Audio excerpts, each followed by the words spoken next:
Hola chicos y docentes, cordial saludo. Mi nombre es León Salinas y en compañía y apoyo de las compañeras Alejandra Fernández, Liliana Manco y Yaira Queja, somos quienes somos estudiantes de la Fundación Universitaria Claretiana del segundo semestre del programa Trabajo Social y desde la asignatura Escuelas del Pensamiento del Trabajo Social 1. En un primer espacio vamos a apoyarnos en el documento Abrir las Ciencias Sociales. El proceso histórico de las ciencias sociales se ha movido a partir del siglo XVI a mediados del siglo XVIII, donde inicialmente era mayoritariamente se dio la producción intelectual de, de esta ciencia a través o por fuera de los campus universitarios, ¿cierto? Donde cada persona o representaciones de escuelas de pensamiento iban construyendo las ciencias sociales acorde a su perfil. Un segundo periodo de desarrollo de las ciencias sociales muy marcado se da en el siglo XVIII, donde hablan que a través del siglo de las luces, o donde se va consolidando los primeros inicios de las ciencias sociales, se fue estructurando a través el desarrollo a través de tres corrientes de tres países específicamente, a través del pensamiento francés, la escuela alemana y la escuela inglesa. Esto denotaba unas corrientes de desarrollo y de cómo se concebía la sociedad para esos tiempos de esos tres países que para la época presentaban industrial, un desarrollo industrial, ¿cierto? Ahora, para el siglo XVIII, donde comienza a consolidarse el desarrollo de las ciencias sociales, hay un evento bien significativo y es donde se presenta una ruptura de la ciencia como tal y la filosofía, ya que para la época, pues si bien no se desarrollaba mucho la creación y la producción del conocimiento en campus universitarios, sí se entendía en común de que era una misma unidad básica de conocimiento. Entonces esa ruptura entre ciencia y filosofía fue alejando y moldeando las ciencias sociales, hasta ponerla en un espacio relevante donde ya a partir del siglo XIX se va consolidando el conocimiento y la construcción de las ciencias sociales. No, acá hay un elemento bien importante y es cómo se va. Ahora bien, una vez realizado ese recorrido histórico cronológico del desarrollo de las ciencias sociales, es importante relacionar y acotar el gran aporte que se ha dado de los campus universitarios desde las escuelas de pensamiento. Este recorrido también tiene unas connotaciones que permiten generalizar o crear una línea de demarcación de cómo ha sido el desarrollo de las ciencias sociales.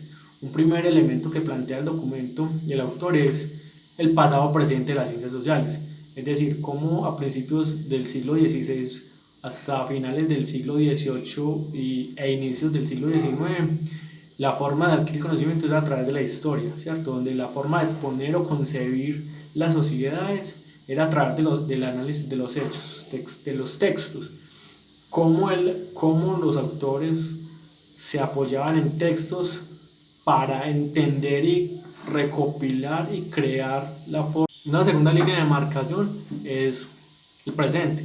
El presente es apoyado en la compilación de los datos, compilación y análisis de los datos. A mayor cantidad de datos, mayor complejidad de la información y mayor análisis exhaustivo. Esto permite la comparación y la contrastación con diversas teorías del conocimiento. Y a partir del crecimiento de las ciencias sociales tiene un gran elemento y una gran connotación, que lo narramos ahora anteriormente, que ese desarrollo de las ciencias sociales fue muy marcado por unos países, una cultura occidental, donde sus máximos exponentes y las máximas reflexiones fue dada en los propios países, donde el mundo exterior no occidental no acaecía de procesos ahistóricos, es decir, la forma diferente de concebir esas sociedades no encajan en el modelo clásico presente de las ciencias sociales. Progresivamente, esas formas de entender este mundo occidental se fue generando a través de esos procesos de colonización de esos grandes países, fueron proyectando esa misma concepción de las ciencias sociales. Finalmente entra en un escenario una disciplina como la antropología, que es la que pretende emerger a esos espacios no occidentales y tratar de entender crear y recrear a través de la ideografía y de la inmersión del investigador, a través de elementos etnográficos, cómo entender y proyectar ese contexto histórico y esa creación de conocimiento. Finalmente, el análisis entra a un cuarto elemento, que es a través de la filología. Fuera de esas culturas no occidentales que no encajaban o que no fueron analizadas o que no fueron objeto del conocimiento de las ciencias sociales a través de los métodos clásicos, ¿cierto? O a través de la visión de los países en desarrollo para la época. El apoyo y el análisis de otras culturas, como las culturas persas, las culturas hinduistas y la cultura china, perdón, es a través de la filología. La filología plantea que a través del estudio y análisis de los textos se pueda concebir y se pueda proyectar el elemento social, es decir, cómo se interpreta esa cultura propia con sus características propias y con su lenguaje. La internacionalización de las ciencias sociales es un aspecto importante en el proceso de la circulación de las ideas y que se materializa en las instituciones que le dan soporte.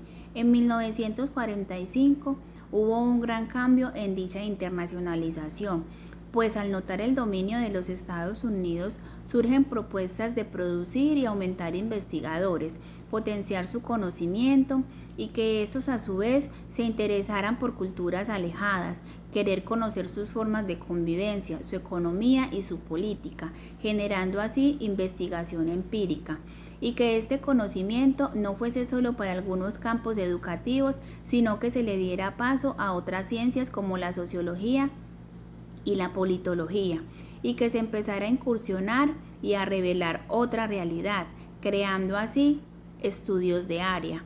Concluyo así que se debe construir una ciencia social que proponga investigación original, trate de identificarse y sea auténtica ante la cantidad de estudios que las universidades proponen día a día y que nos invaden, que lo que hacen es difundir conocimiento de poca calidad, ocasionando así que se pierda un proceso investigativo.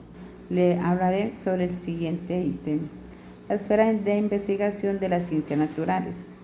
Antes de ahondar en el tema que nos ocupa, es preciso indagar a qué nos referimos cuando se habla de esfera de investigación, entendiendo esta como los parámetros o premisas fundamentales que regulan los temas de alcance de un proceso investigativo. Siendo esto, podemos afirmar que la ciencia naturales entre los 70 y 80 sufrió dos acontecimientos muy importantes que modificaron sustancialmente la esfera de investigación de las mismas, siendo la primera una revolución de grandes proporciones, pues anterior a esto, es decir, a sus orígenes hasta los 70, las premisas generales vigentes eran manifestadas por Newton y René Descartes, en lo cual consideraba que las ciencias como búsqueda de las leyes son más simples, siendo la ciencia objetiva e imparcial, ocupándose del equilibrio. Cabe aclarar que esta revolución alcanzó su máximo apogeo o madurez en el siglo XIX, en el decenio de 1970, el cual se aparta de los preceptos de Newton y Descartes, manifestando que las ciencias naturales no es determinista ni tiene la verdad absoluta, pues todo lo que podemos alcanzar. ¿Qué ciencia se debe construir? Esa es una reflexión que hace un autor cuando se habla de las ciencias, de la forma de construir conocimiento, ¿cierto?